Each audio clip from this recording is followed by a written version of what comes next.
Cuman tarif PPN 12% ini sudah menuai pro dan kontra nih di tengah masyarakat. Yaudah, mending kita telaah dulu deh. Plus dan minusnya tarif PPN 12% ini.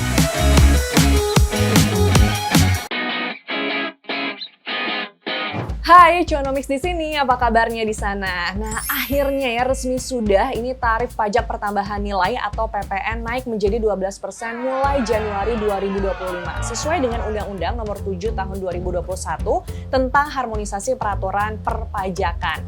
Jadi, tarif PPN 12% ini akan diterapkan pada barang dan jasa mewah kayak misalnya barang-barang elektronik, mobil, motor, bahan makanan premium dan segala jenis jasa premium.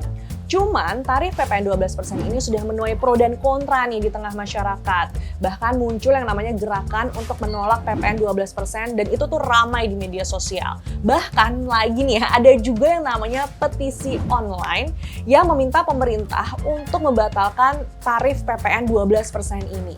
Padahal di sisi lain, pemerintah tuh meyakini kalau PPN 12% ini bisa memberikan manfaat yang besar buat ekonomi negara. Nah lo bingung nggak tuh ya? Yaudah, mending kita telaah dulu deh. Plus dan minusnya tarif PPN 12% ini. Kita mulai dari plusnya dulu. Jadi memang dengan adanya PPN 12% itu akan menambah pendapatan negara ya, secara signifikan bahkan bertambahnya. Nah, dengan pemasukan negara yang semakin banyak, itu akan berdampak pada dana yang dimiliki pemerintah juga semakin banyak untuk menjalani berbagai program pemerintah. Misalnya program pembangunan salah satunya ya. Dengan adanya program pembangunan itu nanti dananya bisa dipakai untuk membangun atau memperbaiki infrastruktur kayak jalan, jembatan, angkutan umum gitu ya. Terus bisa juga untuk program kesejahteraan masyarakat misalnya ya. Jadi untuk mendukung program-program sosial masyarakat kayak pendidikan, terus kesehatan, atau juga bisa bantuan sosial alias bansos itu.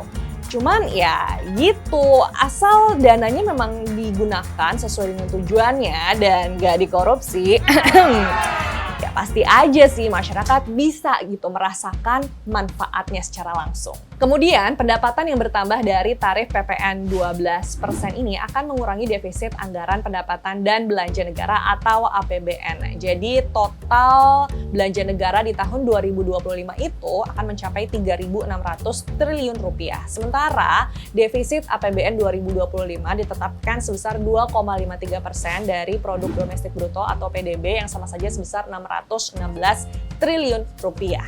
Terus tujuan lainnya dari tarif PPN 12% ini adalah menambah pendapatan negara untuk membayar utang luar negeri. Karena per Oktober 2024, utang luar negeri Indonesia itu sudah mencapai 423 miliar dolar Amerika Serikat. Dan di tahun depan, di tahun 2025 itu sudah ada utang jatuh tempo sebesar 800 triliun rupiah yang harus dibayar.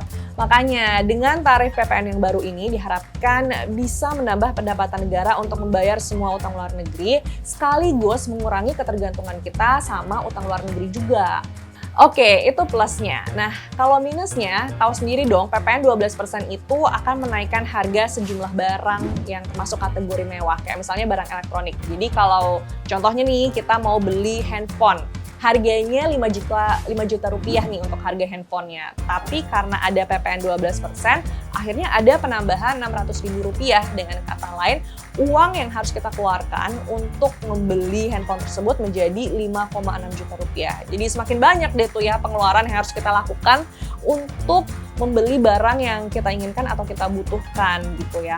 Nah, dengan semakin banyaknya pengeluaran yang harus kita lakukan ya, semakin banyak uang yang dikeluarkan untuk membeli barang-barang yang dibutuhkan karena masuk kategori mewah dan kena PPN 12%, artinya juga semakin meningkat tuh biaya hidup sehari-hari. Padahal mungkin gajinya ya segitu-segitu aja gitu, nggak ada penambahan. Belum lagi kan gaji sekarang juga ada banyak potongannya ya, mulai dari potongan pajak penghasilan, habis itu juga ada potongan BPJS, belum lagi kalau tapteranya nanti jadi diterapkan, wah tambah lagi deh tuh potongan gajinya ya kan.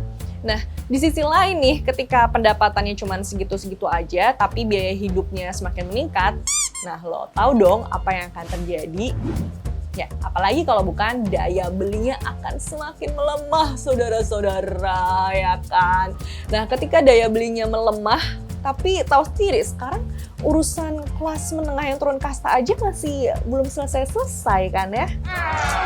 Selain itu, PPN 12% ini juga berpotensi memicu tingginya inflasi, yang dimana ujung-ujungnya itu akan memberikan tekanan juga kepada ekonomi masyarakat. Nah, merespon kecemasan akan PPN 12% ini, pemerintah akhirnya mengeluarkan sebuah insentif ya, berupa yang namanya paket stimulus ekonomi dengan anggarannya itu nggak main-main loh. Jumlahnya mencapai 265 triliun rupiah. Kira-kira apa aja ya insentifnya? Yang pertama sih ada yang namanya insentif untuk keperluan rumah tangga. Jadi yang namanya bahan pokok seperti minyak kita, terigu, atau gula industri itu akan tetap diterapkan PPN 11% karena 1%-nya itu akan ditanggung oleh pemerintah. Terus ada lagi insentif untuk kelas menengah. Jadi pembelian properti itu akan bebas dari PPN, tapi khusus untuk pembelian rumah yang harganya mencapai 5 miliar rupiah. Ada lagi untuk pembelian kendaraan listrik. Nah, itu nanti PPN-nya juga akan ditanggung oleh pemerintah. Selain itu, ada lagi untuk pekerja dengan gaji antara 4,8 juta rupiah hingga 10 juta rupiah itu akan dibebaskan dari potongan pajak penghasilan. Tapi ini khusus untuk pekerja industri padat karya ya, kayak untuk yang tekstil, furnitur, atau juga sepatu. Jadi buat kamu dan saya nih yang budak korporat, itu tidak termasuk saudara-saudara ya. Nah, setelah kita mempertimbangkan antara plus dan minusnya tarif PPN 12% dan solusi yang ditawarkan pemerintah lewat paket stimulus ekonomi itu tadi, menurut kamu gimana? Lebih banyak manfaatnya atau justru ruginya nih buat isi dompet kita, masyarakat Indonesia? Nah, silahkan deh, keputusannya dari kalian ya. Jadi tulis aja curhatan kamu atau unek-unek kamu di kolom komentar. Tapi jangan lupa like and share konten ini. Sampai jumpa.